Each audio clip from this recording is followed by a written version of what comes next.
Quiero iniciar en esta mañana el mensaje con una frase que dice lo siguiente: el hombre, por naturaleza, siempre hace lo que quiere. A esto se conoce como libre albedrío o voluntad humana. El problema de esto se encuentra en que debido a la naturaleza pecaminosa del hombre, lo que siempre quiere hacer es pecar.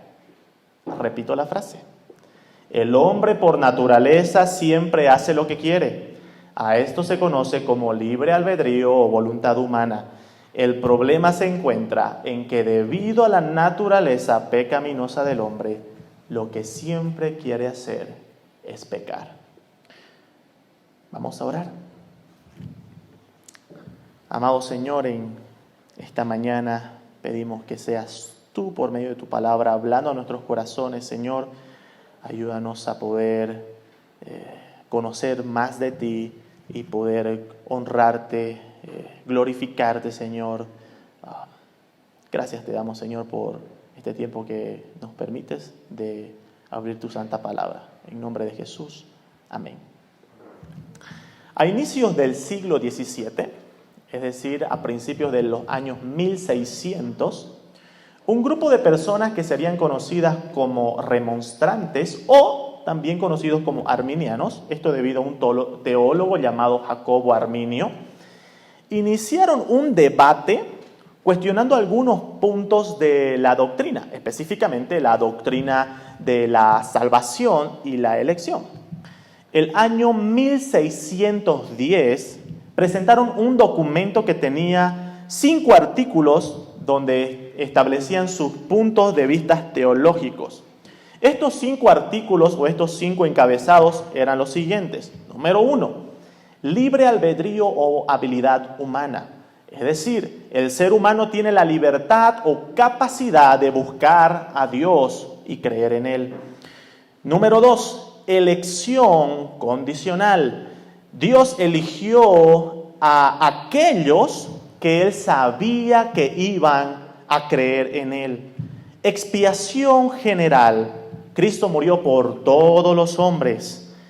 El Espíritu Santo puede ser resistido eficazmente. Es decir, el Espíritu Santo solamente persuade al pecador, pero no convence, solo persuade. Y por último, caer de la gracia es posible. Es decir, perder la salvación es posible. Estos 5 puntos, hermanos, fueron los que presentaron este grupo conocido como remonstrantes. Ahora, el 13 de noviembre del 1618 se convocó a un sínodo, es decir, un congreso, donde se llamó a teólogos y pastores de todas partes de Europa para poder tratar estos puntos. El sínodo se llevó a cabo en 6 meses, hasta el 9 de mayo del 1619 en la ciudad de Dort. Al finalizar el sínodo, después de un arduo trabajo y arduo estudio y revisión, se elaboró un documento conocido como los cánones de Dort, en los cuales se llegaron a las conclusiones de cada uno de estos puntos. En la voluntad del Señor, amados hermanos, en estos 5 domingos que vamos a estudiar esos 5 puntos, esas 5 conclusiones a las cuales se llegaron en la revisión de cada uno de estos puntos. Este domingo estudiaremos nuestro mensaje que lleva por título La pecaminosidad radical del ser humano. Vamos a verlo en 3 puntos. Punto número 1, revisando los conceptos. Punto número 2, un diagnóstico a la condición del hombre. Y punto número 3, implicaciones finales. Vamos a iniciar nuestro punto número 1, revisando los conceptos. Los remonstrantes o arminianos, en relación a su primer punto, que como dijimos, el primer punto el cual vamos a estudiar y vamos a revisar a la luz de las Escrituras, es el tema del libre albedrío, decían lo siguiente: el ser humano, aunque ha caído en transgresión, aún posee por medio de su libre albedrío la capacidad de querer y elegir o no querer y no elegir a Dios, pues la voluntad por sí misma nunca estuvo corrompida.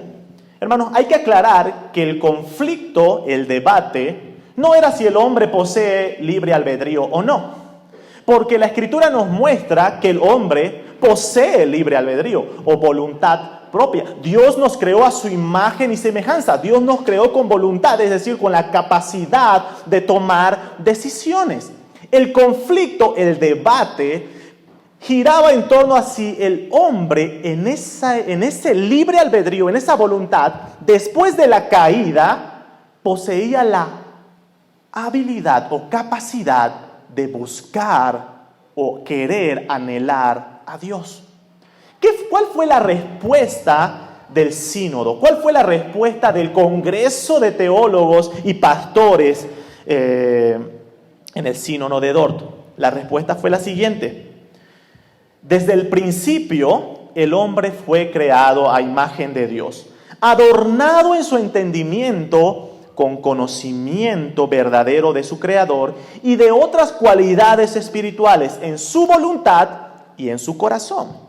Pero rebelándose ante Dios por insinuación del diablo y de su libre voluntad, trajo para sí, en lugar de aquellos dones, trajo ceguera espiritual, trajo perversión en su entendimiento, trajo maldad e impureza. En resumen, ha muerto espiritualmente, por lo cual es incapaz de buscar, querer o anhelar a Dios. Es incapaz de corregir su naturaleza corrompida por sí mismo.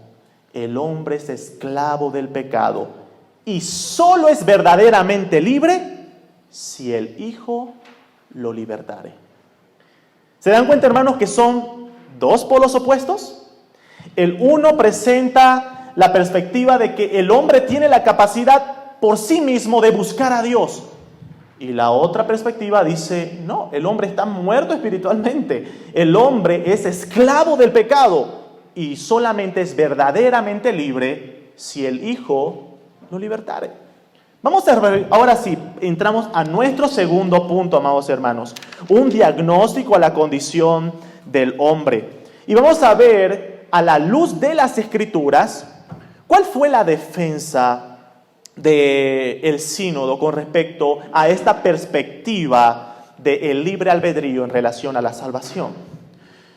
En Génesis capítulo 2, estamos iniciando nuestro segundo punto, un diagnóstico a la condición del hombre. En Génesis capítulo 2, versículos 16 al 17, Dios advierte a Adán y Eva de una fatal consecuencia si estos desobedecen a Dios. Génesis capítulo 2, versos 16 al 17 dice: y mandó Jehová Dios al hombre diciendo: de todo árbol del huerto podrás comer, mas del árbol de la ciencia del bien y del mal no comerás, porque el día que de él comieres, ciertamente morirás.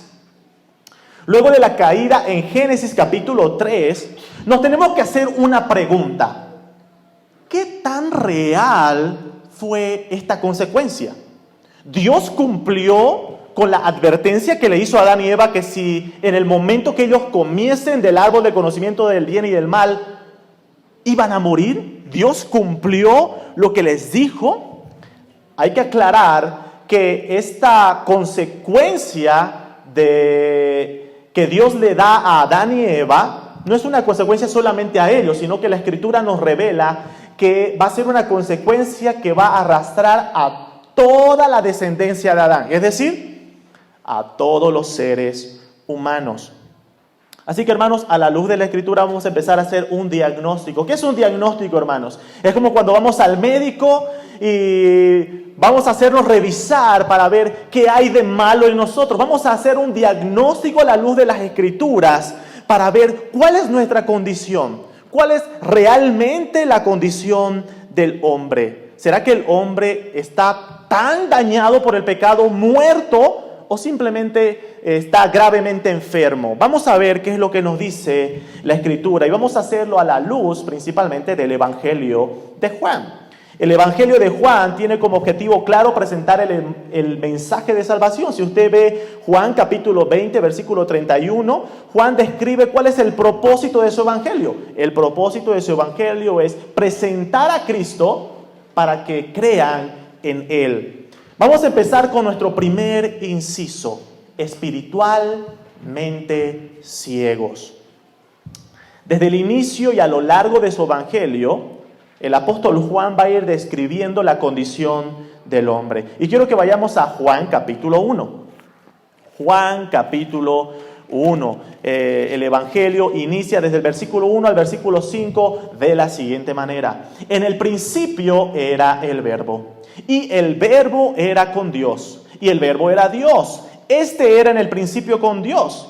Todas las cosas por Él fueron hechas, y sin Él nada de lo que ha sido hecho fue hecho. En Él estaba la vida, y la vida era la luz de los hombres. La luz en las tinieblas resplandece, y las tinieblas no prevalecieron contra ella. Juan inicia su evangelio mostrando cómo Cristo, siendo la luz, vino a resplandecer en las tinieblas. Un diagnóstico inicial que va a ir desarrollando a lo largo de su evangelio, Juan, es que el hombre está en tinieblas. Juan lo va a mostrar de la siguiente manera: el hombre está en tinieblas, el hombre está en oscuridad, o el hombre es ciego espiritualmente, o el hombre es incapaz de ver el reino de Dios. Vamos a ver varios versículos, hermanos, así que estemos atentos con las escrituras. Juan capítulo 3, versículo 3. Esto se da en una charla entre Jesús y Nicodemo. Jesús le responde a Nicodemo diciendo: respondió Jesús y le dijo: de cierto te digo, que el que no naciere de nuevo no puede ver el reino de Dios. Jesús le dice a Nicodemo que en su condición natural, él ni nadie puede ver el reino de Dios. Nadie puede ver el reino si es que no naciere de nuevo. Más adelante Jesús va a decir que el nacimiento no es algo que el ser humano pueda generarse a sí mismo, sino es algo que solamente Dios lo hace. Entonces Jesús le dice: en nuestra condición natural nadie puede ver el reino de Dios. Juan capítulo 9, versículo 35 al 41. Juan capítulo 9, versículo 35 al 41. Versículos anteriores, Jesús sana a un ciego de nacimiento. Y luego este ciego se presenta ante los fariseos y le preguntaban sobre quién es el que le había sanado.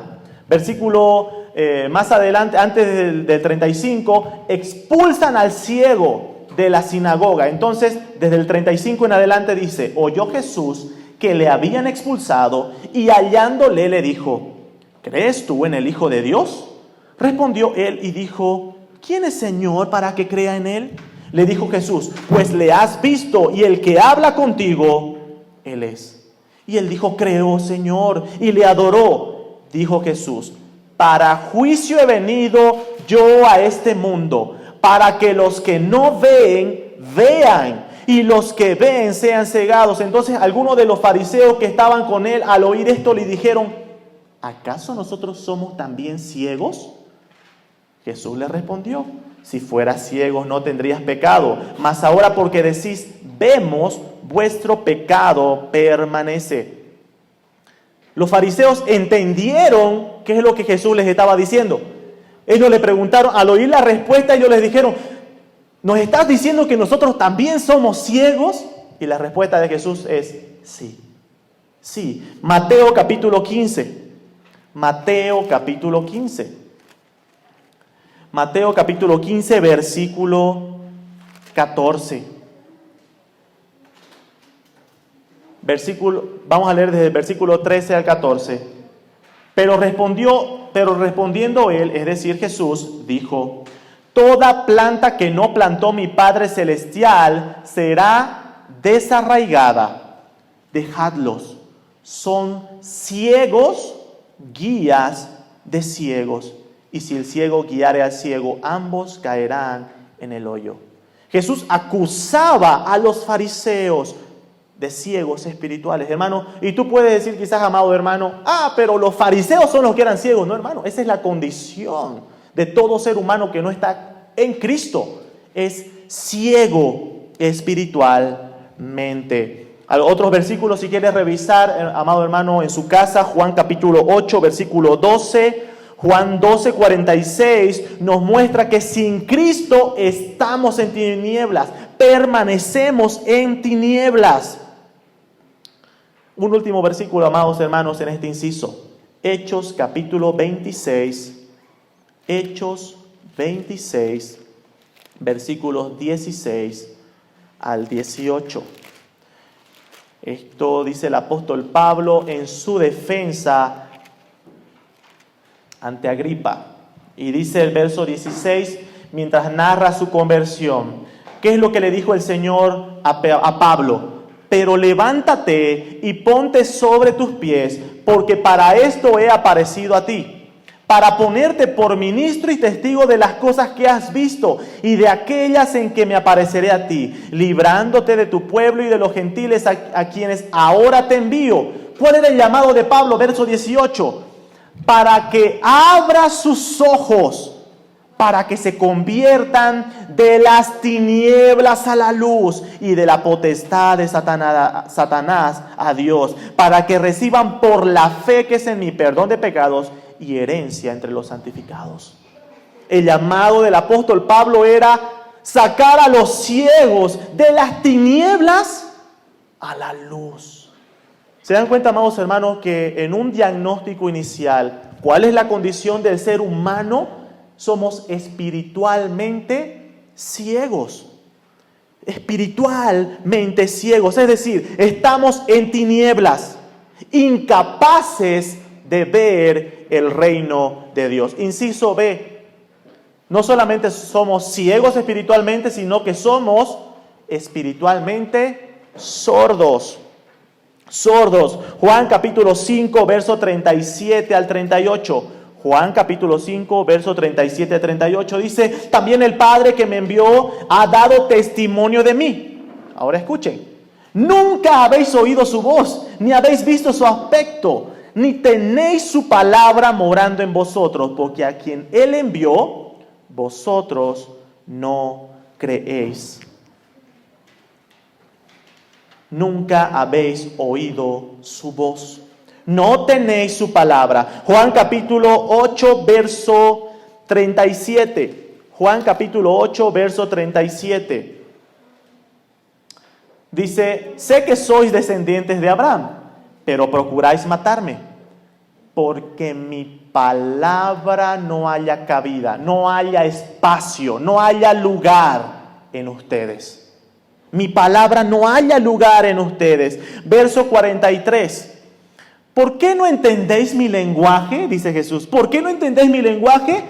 Porque no podéis escuchar mi palabra. Son incapaces. Ustedes son incapaces de poder escuchar mi palabra. Verso 47 del capítulo 8. Seguimos leyendo. El que es de Dios, las palabras de Dios oye. Por esto no las oís vosotros. ¿Por qué? Porque no sois de Dios. Todo aquel que no está en Dios, que no le pertenece, es decir, que está en su condición natural, es incapaz de oír la palabra de Dios. En conclusión, somos sordos espiritualmente. Inciso C. Somos sin entendimiento espiritual. Oh, amados hermanos, cada vez el diagnóstico se va volviendo más duro.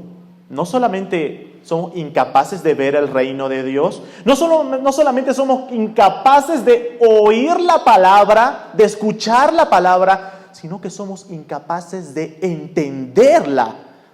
Juan capítulo 1, versículos 10 al 11. Dice: en el mundo estaba, ¿quién? Jesús, y el mundo por él fue hecho, pero el mundo no le conoció. Juan capítulo 16, versos 1 al 3. Juan capítulo 16, versículos 1 al 3. Estas cosas os he hablado para que no tengáis tropiezo. Os expulsarán de las sinagogas, y aún viene la hora cuando cualquiera que os mate pensará que rinde servicio a Dios. Y harán esto, ¿por qué? Porque no conocen al Padre ni a mí. Juan capítulo 17, verso 25. Padre justo, el mundo. Está hablando de una generalidad. El mundo no te ha conocido. Jesús dice, pero yo te he conocido. Y estos han conocido que tú me enviaste. Hermanos, qué triste.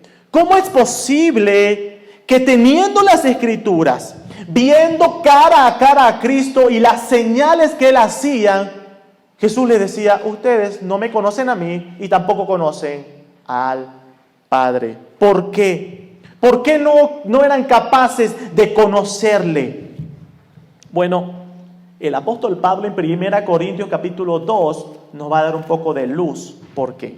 1 Corintios capítulo 2, verso 14. 1 Corintios capítulo 2, verso 14 dice, pero el hombre natural.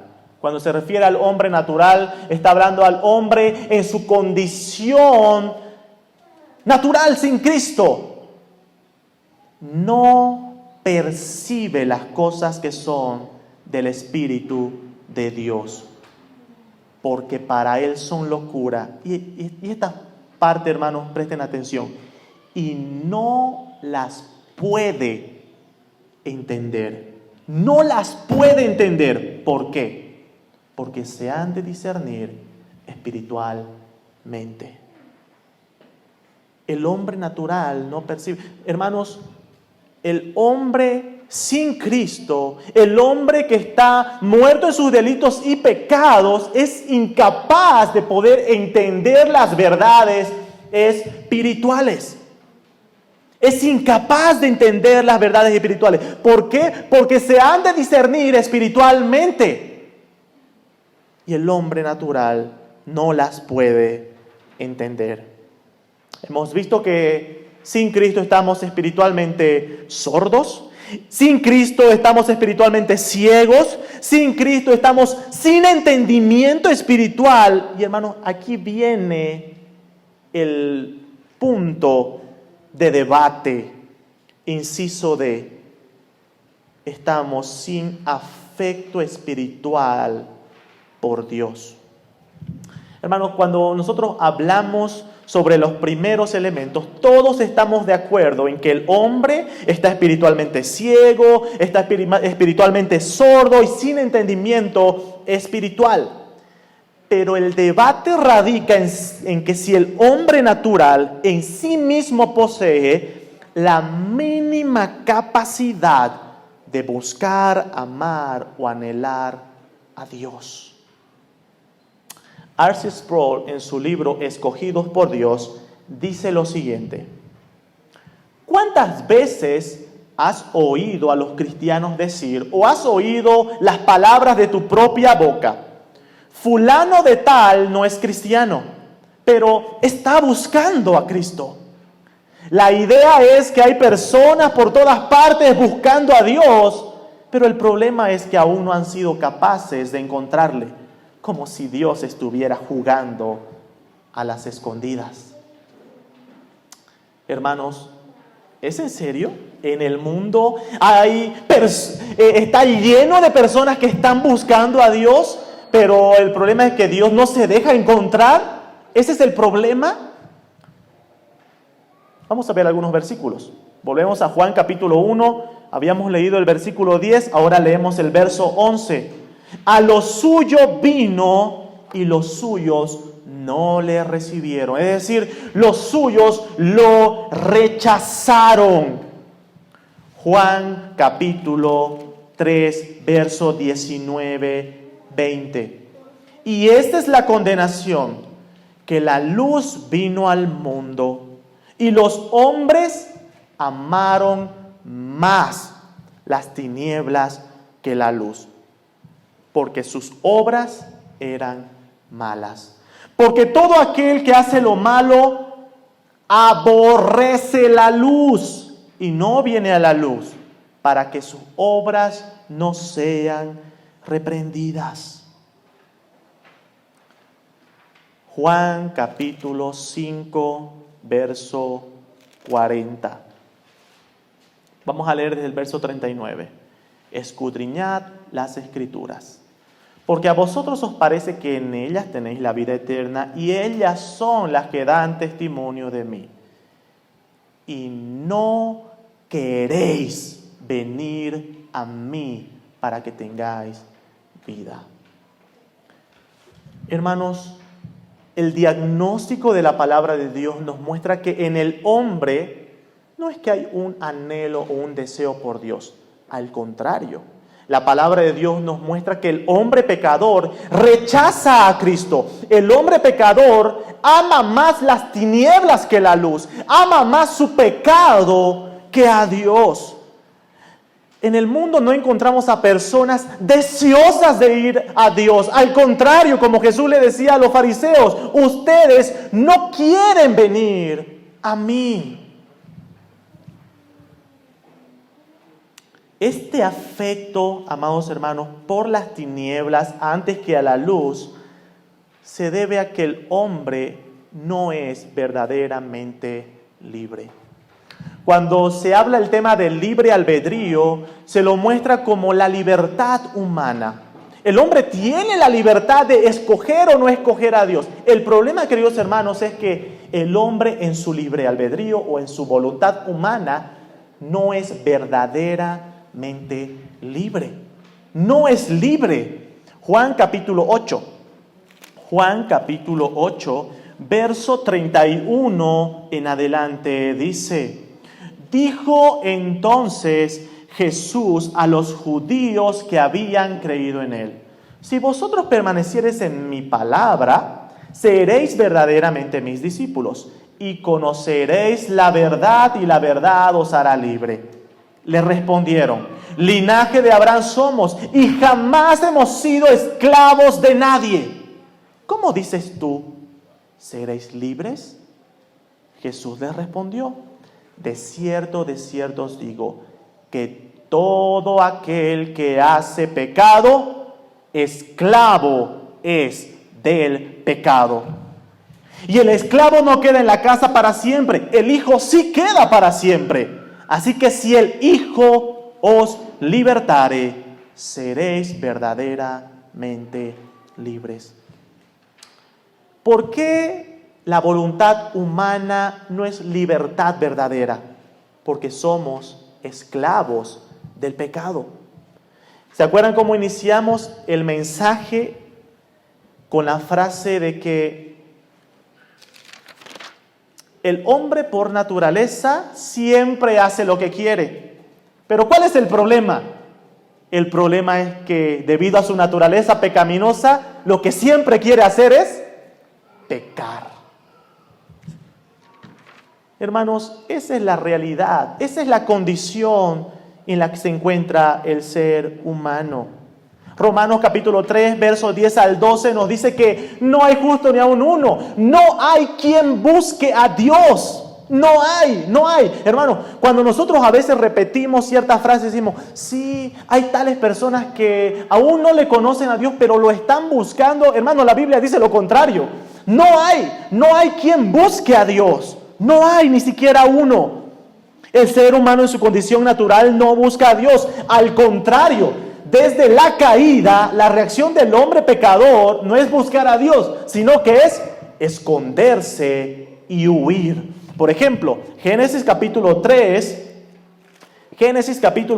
verso 8 al 10. ¿Qué hicieron Adán y Eva justo luego de pecar? ¿Fueron a buscar a Dios? ¿Fueron a buscar para confesar y arreglar las cosas con Dios? No, lo que hicieron fue lo contrario. Verso 8 en adelante. Y oyeron la voz de Jehová Dios que se paseaba en el huerto al aire del día, y el hombre y su mujer se escondieron de la presencia de Jehová entre los árboles del huerto. Mas Jehová Dios llamó al hombre y le dijo: ¿dónde estás tú?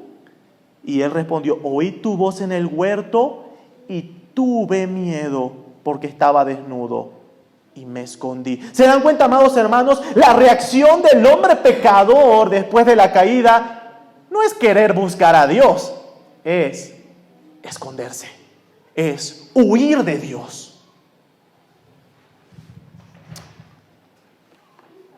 Llegando al final de nuestro diagnóstico, hermanos, ¿saben por qué el hombre está ciego espiritualmente? ¿Por qué está sordo espiritualmente? Sin entendimiento espiritual y sin afecto espiritual por Dios.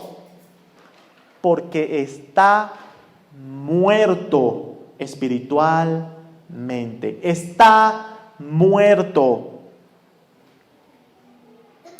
Efesios capítulo 2, versos 1 al 3. Efesios capítulo 2, versículos 1 al 3. Dice: y Él os dio vida a vosotros, cuando estabais muertos en vuestros delitos y pecados. Estábamos muertos, en los cuales anduvisteis en otro tiempo, siguiendo la corriente de este mundo, conforme al príncipe de la potestad del aire, el espíritu que ahora opera en los hijos de desobediencia, entre los cuales también todos nosotros vivimos en otro tiempo. ¿Cuál era la condición de todos nosotros en otro tiempo? Que estábamos muertos en nuestros delitos y pecados, haciendo la voluntad de la carne y de los pensamientos, y éramos por naturaleza hijos de ira, lo mismo que los demás. Vuelvo a repetir, ¿cómo estábamos? Muertos espiritualmente.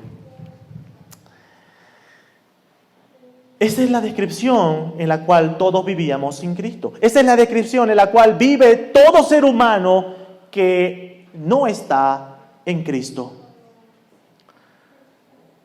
Hay una de las expresiones o frases más usadas del evangelismo moderno, y es la siguiente. Presten atención, quizás la ha escuchado, quizás usted mismo la ha usado, pero es la siguiente: la salvación de Cristo es como una persona que está con una enfermedad mortal, y viene el doctor y deja la medicina a su lado y le invita al hombre enfermo que lo único que tiene que hacer es estirar la mano y tomarla para sí. ¿Cuál es el problema con esa ilustración?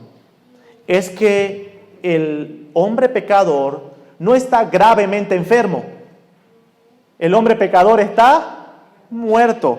Si el día de mañana, amados hermanos, se descubre la cura contra el cáncer, yo le desafío que agarre la cura contra el cáncer, vaya al cementerio y espere que las personas que hayan fallecido por cáncer estiren su mano para recibir la medicina. ¿Creen ustedes que es posible que tomen para sí aquello? No. ¿Por qué? Porque por su condición, porque están muertos físicamente, no les posibilita el asir, el agarrar aquello. ¿Qué es lo que tuviese que pasar? Un milagro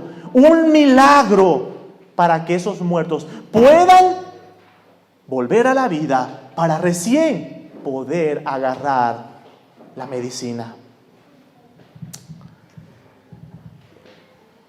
Entramos a nuestro punto final, implicaciones finales. Y hermanos, de aquí van a empezar muchas preguntas, ¿sí? Muchas preguntas. Número 1. Si la Escritura dice que estamos muertos espiritualmente, por lo cual somos espiritualmente ciegos, somos espiritualmente sordos, no tenemos entendimiento espiritual, no tenemos afecto espiritual por Dios, la pregunta, queridos hermanos, es: ¿cómo es que nosotros hemos sido salvados? ¿Cómo es que nosotros, que no poseemos capacidad alguna para buscar, querer, anhelar a Dios, o siquiera escuchar su palabra, o siquiera poder entenderla, cómo es que nosotros hemos sido salvos? Otra pregunta, ¿por qué predicamos el Evangelio si todos están muertos y no nos pueden escuchar, no pueden entender y ni siquiera tienen un deseo por Dios? ¿Por qué predicamos el Evangelio? Bueno, vamos a intentar responder estas preguntas en este punto. Hermanos, si bien la realidad es que el ser humano se encuentra muerto en sus delitos y pecados, Jesús dijo en Juan capítulo 10, versículo 10. Acompáñenme, Juan capítulo 10, versículo 10. Yo soy el buen pastor. Versículo 10. El ladrón no viene sino para hurtar y matar y destruir. Yo he venido para que tengan vida y para que la tengan en abundancia. Hermanos, si bien la condición del ser humano es estar muertos, pero tenemos el propósito de la venida de Cristo, que es venir a dar vida a quienes estaban muertos y a darla en abundancia. Jesús no vino a sanar enfermos espirituales. Jesús vino a dar vida a muertos. Hermanos, y uno puede decir, eso es muy difícil, pero qué lindo aquellas palabras que Jesús le dijo al joven rico. Tranquilo, lo que es imposible para los hombres es posible para Dios. Hermanos, para los hombres muertos espiritualmente es imposible volver a la vida por sí mismos. Es imposible. Lo único que hace posible es que un milagro. Es necesario un milagro para que muertos puedan volver o puedan tener vida. Ahora respondemos la primera pregunta. ¿Cómo es que nosotros hemos sido salvados? ¿Cómo es que nosotros hemos sido salvados? Vamos a verlo a la luz de un ejemplo, y es el pasaje que tuvimos la lectura en esta mañana. Juan capítulo 11. Juan capítulo 11. En los versículos 17 al 26 hemos leído la descripción de que Jesús fue ante el llamado de sus hermanas Marta y María, hermanas de Lázaro, diciendo que él estaba enfermo. Él fue a donde Lázaro estaba enfermo. El problema es que Lázaro ya estaba muerto cuando Jesús llegó. Y en el versículo 17 nos dice que ¿cuántos días ya estaba muerto? Estaba muerto 4 días. Ni siquiera para decir, para mí que estaba durmiendo. Estaba muerto de verdad, ¿sí? Estaba muerto de verdad. 4 días que ya estaba en la tumba. 4 días. Hermanos, Lázaro no podía hacer nada por su condición, ¿verdad? Lázaro estaba muerto. Lázaro no podía darse vida a sí mismo. Lázaro ni siquiera podía ir corriendo a Cristo para pedirle que le dé vida. ¿Por qué? Porque estaba muerto. Lázaro no podía hacer nada por sí mismo porque estaba muerto. Pero aquí vienen las palabras alentadoras y consoladoras de Jesús a sus hermanas en el versículo 25. Le dijo Jesús: yo soy la resurrección y la vida. El que cree en mí, aunque esté muerto, vivirá. Y todo aquel que vive y cree, escuchen el orden que dice Jesús: todo aquel que vive y cree en mí, no morirá eternamente. ¿Se dan cuenta el orden? Hay un muerto y es necesario primero que tenga vida para luego poder creer en Él y no morir eternamente.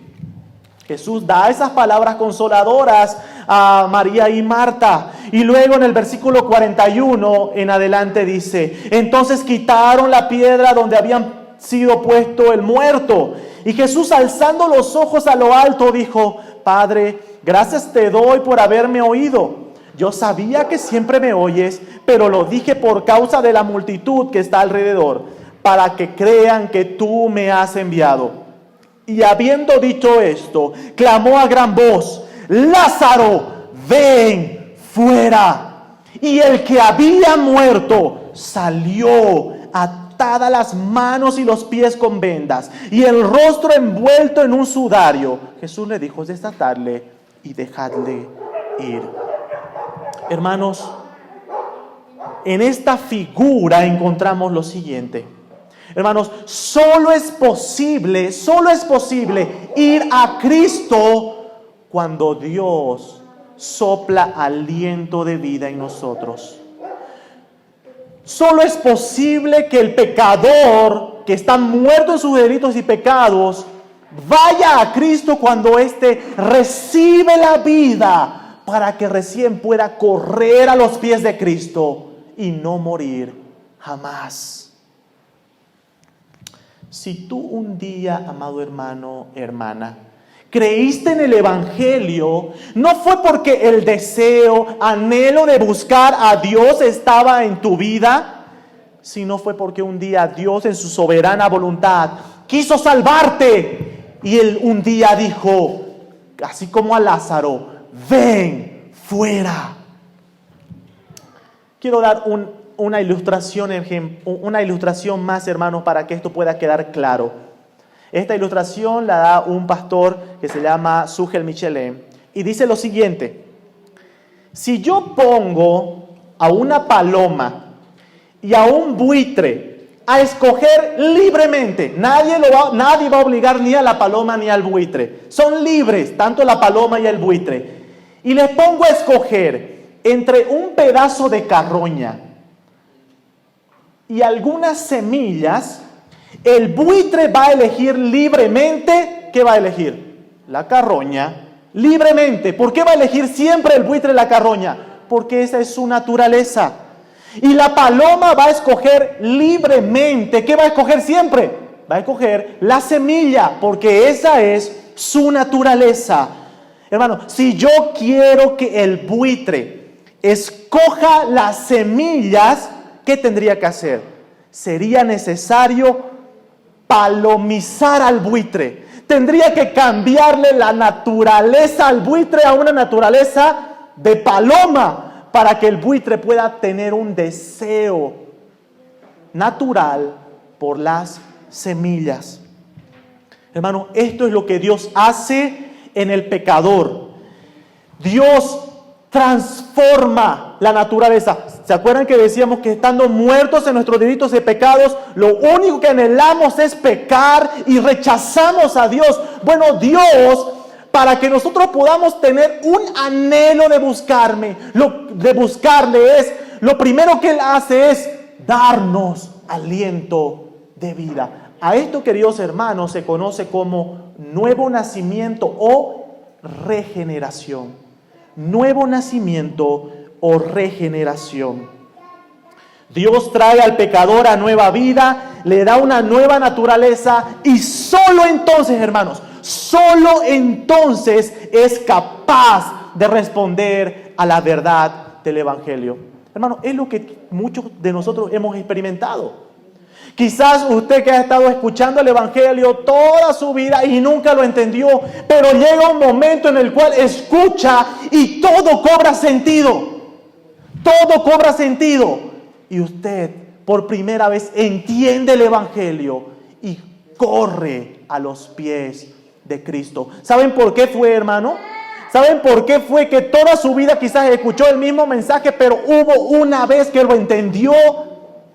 Fue porque ese día Dios dijo, ven fuera. Y Dios sopló aliento de vida y usted pudo escuchar por primera vez. De ser ciego, pudo escuchar. De ser sordo, pudo escuchar. De ser ciego, pudo ver el reino y pudo entender el Evangelio de salvación. Y recién poder correr a los pies de Cristo. Ahora, aquí viene la siguiente pregunta y ya vamos terminando. Hermanos, si todo esto lo hace Dios, ¿se dan cuenta que el hombre no hace nada? Si todo esto lo hace Dios, ¿por qué predicamos el Evangelio? Si Dios es el que da vida al pecador para que éste pueda escuchar, para que pueda entender, para que pueda ver el reino de Dios, para que pueda tener un afecto, un anhelo de buscar a Dios, si todo esto lo hace Dios, ¿por qué predicamos el Evangelio? ¿Saben por qué, amados hermanos? Porque Dios ha determinado que la predicación del Evangelio sea el medio por el cual Dios llama a los muertos a la vida. Ese es el medio que Dios ha determinado para llamar a los muertos a la vida. Así como Jesús dijo a Lázaro, ven fuera. La predicación del Evangelio es ese llamado a los pecadores a la vida, para que puedan escuchar, entender y anhelar ir a Cristo. Romanos capítulo 10, versos 16 al 17. Quiero que marquen bien este versículo, hermano.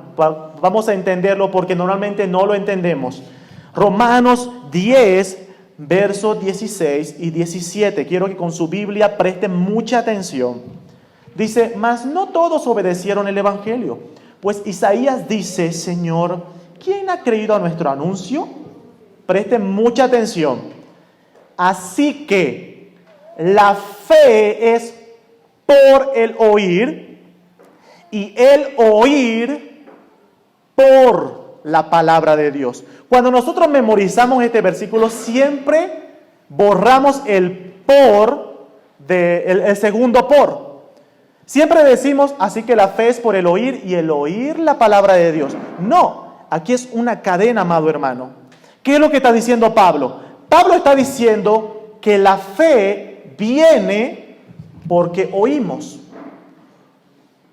Y luego dice que nosotros oímos porque la palabra de Dios hizo que podamos escuchar. ¿Se dan cuenta de lo que está diciendo? Es lo siguiente. Es la palabra de Dios, el poder de la palabra de Dios lo que hace que el muerto espiritual, aquel que es sordo espiritualmente, pueda oír. Es la palabra de Dios la que abre nuestros oídos. Y una vez que oímos, recién por el oír, nosotros podemos ir a la fe en Cristo.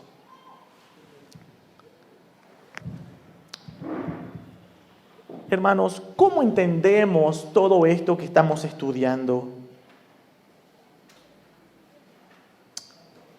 El apóstol Pablo en Romanos 11:36 dice lo siguiente, hermanos. Romanos 11:36. Porque de Él y por Él y para Él son todas las cosas. Prestemos atención, hermanos, a esto que está diciendo Pablo. Número 1 dice, porque de Él. Esto significa que todo proviene de Él. Y el contexto en el cual está diciendo el apóstol Pablo es en el contexto en el cual él ha estado hablando sobre la salvación, sobre el plan de salvación. Y Pablo dice, todo lo relacionado a la salvación proviene de Él, proviene de Dios. Dice, porque de Él y por Él. Todo lo relacionado a la salvación es hecho por medio de Él. Por medio de Él. Proviene de Él, es hecho por medio de Él y tiene el fin y el propósito de ser para Él. ¿Y saben qué?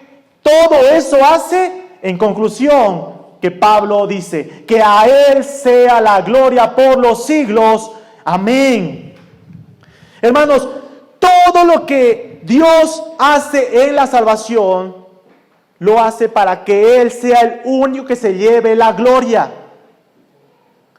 Dios hace todo lo necesario en la salvación porque Él se lleva la gloria. Hermanos, nosotros no nos vamos a llevar ni 1% de gloria, ni uno. Dios hace todo. Todo lo que requiere la salvación proviene de Dios. Es necesario nacer de nuevo. Juan capítulo 3 nos dice que Dios es el que produce el nuevo nacimiento. Es necesario la convicción de pecado. Solo el Espíritu Santo convence de pecado, justicia y juicio. Juan 16, versículos 7 al 9. Es necesario la fe en Jesucristo. La fe es un don de Dios. Efesios capítulo 2, verso 8 al 9. Es un don de Dios que proviene por gracia. Y Hebreos capítulo 12, 1 al 2 nos dice que Jesús es el autor, el origen de la fe y Él es el consumador de la fe. La Escritura nos dice que es necesario para la salvación, incluso es necesario el arrepentimiento. ¿Y quién da el arrepentimiento? Uno puede decir, pero el arrepentimiento, eso es mío. No, hermanos. Hechos capítulo 11. Quiero que vayan en sus Biblias. Hechos capítulo 11. Hechos capítulo 11, versículo 18, la palabra de Dios dice: entonces oídas estas cosas, callaron y glorificaron a Dios diciendo: de manera que también a los gentiles ha dado Dios arrepentimiento para vida. ¿Quién da el arrepentimiento para vida? Dios. Hermanos, aquello que incluso nosotros creemos que es algo nuestro, proviene de Dios. Dios da arrepentimiento para vida. ¿Sabe, hermanos, qué es lo único que usted y yo hemos aportado a todo el plan de salvación? Lo único que usted y yo aportamos es el pecado. Lo único que usted y yo aportamos en toda la obra de redención es el pecado por el cual Cristo estaba expiando en la cruz. Después nosotros no aportamos nada. Y eso, hermanos, nos hace decir: oh Señor, toda la gloria te pertenece. Voy a terminar con una pregunta, hermanos, que va a dejar inquietos, pero vamos a responderla el próximo domingo. Escuche. Si Dios hace todo en la salvación, ¿por qué yo he sido salvo y mi vecino no? ¿Por qué es que vemos que unos se salvan y otros no? ¿Cómo podemos explicar aquello? Bueno, hermanos, vamos a ver a la verdad, a la luz de las Escrituras, el próximo domingo, cómo es que Dios lleva a cabo su plan de redención. Vamos a orar, hermanos.